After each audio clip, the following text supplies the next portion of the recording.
ফিলিস্তিনিদের কান্নায় আকাশ বাতাস ভারী হয়ে উঠলেও সেই আর্তনাদ যেন আরব শেখদের কানেই উঠছে না। তবে চুপ থাকবে না বাংলাদেশ, চুপ থাকবে না এই জনপদের মানুষ।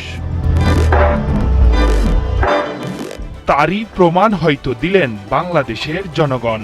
এদেশের লাখ লাখ মানুষ সুদূর ফিলিস্তিনিদের জন্য বজ্রকণ্ঠে আওয়াজ তুললেন, আর তাতেই যেন রীতিমতো হতবাক দখলদাররা।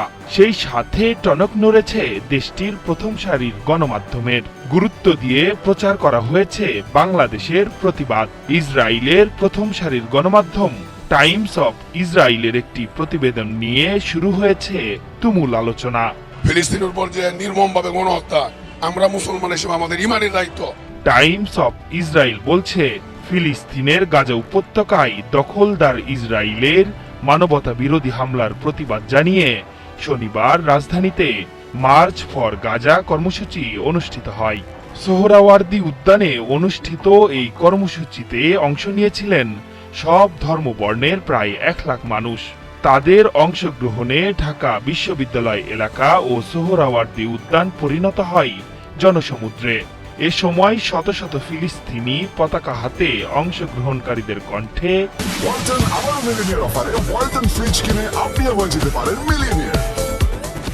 স্লোগান ওঠে, ফ্রি ফ্রি প্যালেস্টাইন।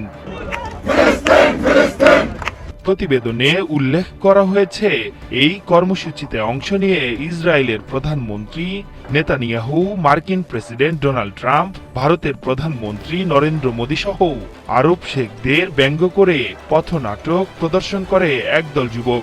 এছাড়া র্যালিতে কাফনের কাপড়ে মোড়ানো শিশুদের অবয়ব নিয়ে হাজির হয়েছিলেন অনেকেই, যা নিয়েও চলছে ব্যাপক আলোচনা।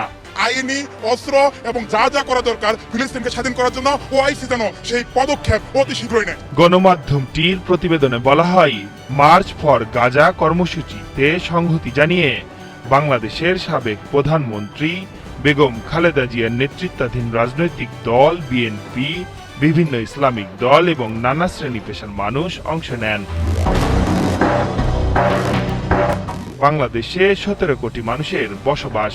স্বাধীন দেশটি ইসরায়েলের সাথে কোনো কূটনৈতিক সম্পর্ক রাখেনি, এমনকি তারা স্বাধীন ফিলিস্তিনের প্রতি সমর্থন জানিয়ে আসছে বলে জানিয়েছে টাইমস অফ ইসরায়েল।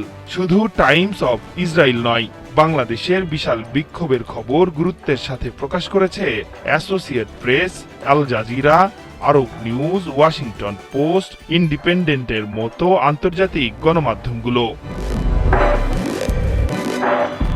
এদিকে বাংলাদেশে বিক্ষোভের দিনেই ফিলিস্তিনে জোরে সোরে অভিযান চালানোর হুঁশিয়ারি দিয়েছেন দখলদারদের প্রতিরক্ষা মন্ত্রী ইসরায়েল কাটজ।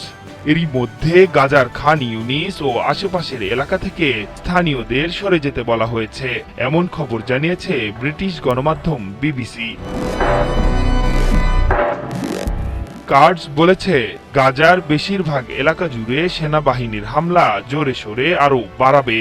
তিনি বলেন, এরই মধ্যে ইসরায়েলের প্রতিরক্ষা বাহিনী আইডিএফ গাজার দক্ষিণ অংশে রাফা এবং খান ইউনিস শহরকে বিচ্ছিন্নকারী একটি নিরাপত্তা অঞ্চল দখল করেছে। আশরাফুল ইসলাম, ৭১।